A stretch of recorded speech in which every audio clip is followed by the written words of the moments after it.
Welcome back to my home kitchen. Today's big little recipe is all about corn. So I have 2 ears here. The easy way to remember it is about 1 ear a person. And our other ingredients are 2 eggs, so 1 of those a person, and then sourdough starter. So you put these 3 ingredients together and we are going to get a super delicious corn fritter that really comes together in no time at all. So the first thing I'm doing obviously is I'm shucking the corn, and you'll probably notice these like little corn hair things. They're totally harmless, not like the most pleasant to eat. So I'm just trying to brush them away. But if you have any tricks to getting rid of corn hairs, let me know in the comments, because they can be really stubborn about getting off the corn.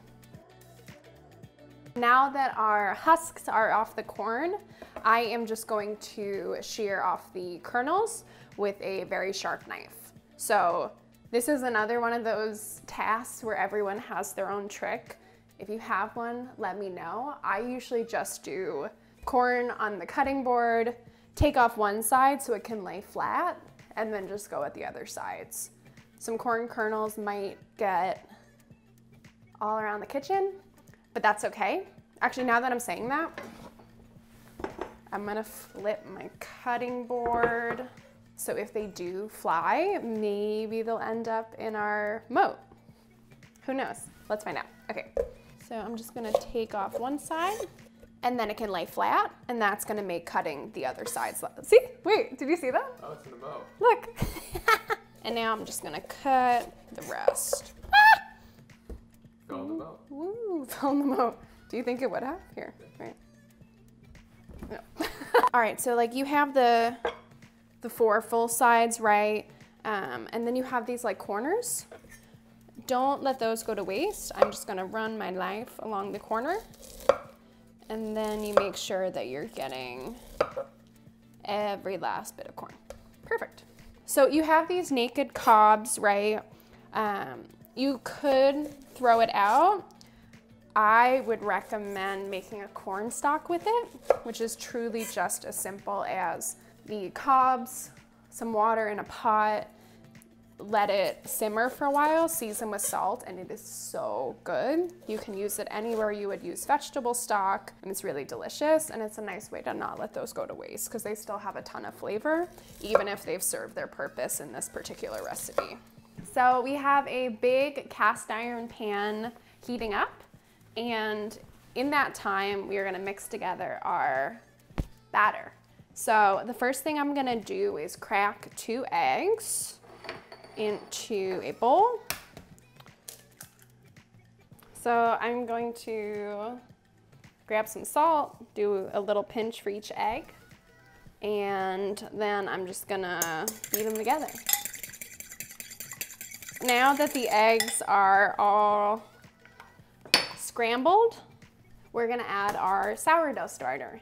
This is like a little living pet that you might also have in your kitchen. It is basically just flour and water. For this recipe, some recipes specifically call for discard, which is like a like neglected, unfed starter that you wouldn't be able to use for sourdough bread.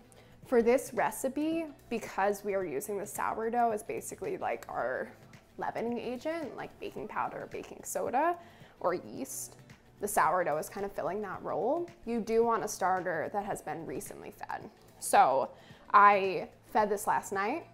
It's ready to go into the batter. So I have a 1/2 cup measure, a little bendy spatula, and I'm just gonna measure out the starter. So can you hand me the canola oil, Justin? So this is not mandatory, it's just a trick I like to use. If you spray the inside of the measuring cup, something that's quite sticky, like a starter, will just kind of slide out easier, which will be great. And if you don't have a If you don't have a sourdough starter but would like to have one, you can check out Sarah Owen's recipe on Food 52. It is a really easy way to get started, and all you need is flour and water, which you probably already have, and a little bit of time. Just put those two together, be patient, and then you can have one that you can just feed and take care of. And now I'm just gonna pour it into the egg mixture. Boop, and see the spray is just helping it kind of slide out of the measuring cup. Not much is left behind, which is great. So now I am just going to stir these two together. And now I'm going to add the corn, and we will just gently fold that in. And now we just stir it together. It'll look pretty loose, that's okay, because we are just gonna kind of plop it into the pan. So at this point, I am going to get a cookie scoop. So this is like 1 tablespoon. Each fritter will be like 2 tablespoons. This pan is nice and hot. Can you hand me the butter? Okay. And I'm just going to eyeball enough to like generously cover the bottom of the pan. Now I am going to scoop in our corn fritter batter. It should sizzle, that's a good sign. Okay. I think we'll probably end up doing a couple batches of these. You don't want to crowd them because, like pancakes, if you don't have enough space, then they will be kind of hard to flip. They might flip on top of each other. So I just set a timer. They'll go for like 3 to 4 minutes, depending on how hot your pan is. And in the time that these are cooking, you can subscribe to our YouTube channel so you can get even more recipe videos like this, more bagel recipes, genius recipes, and we can cook together more.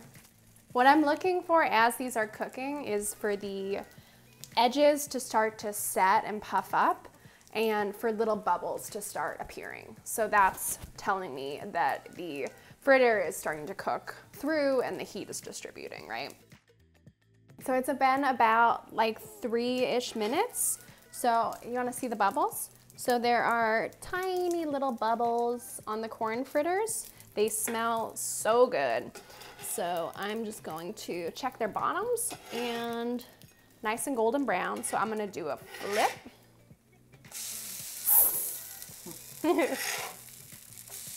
Nice. I'm just gonna give them all a flip, and then we'll cook them for like another 3 to 4 minutes. If they domed a bit and they're not lying flat, you can just give them a little smush just to kind of encourage them so that all the bottom gets cooked as well. And now I'm just gonna reset my timer, and in like 3 to 4 minutes, we will be ready to eat. So these corn fritters are about ready to come off.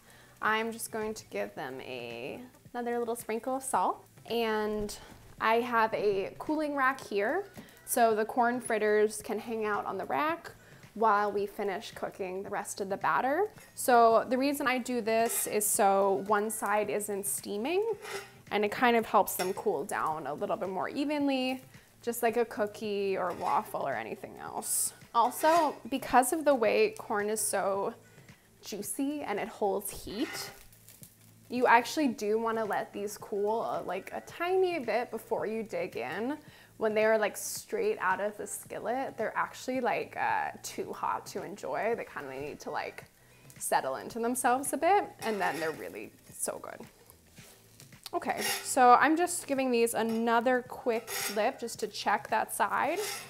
And they look great. They're nice and deeply brown. So I'm going to get these onto our cooling rack. Ha!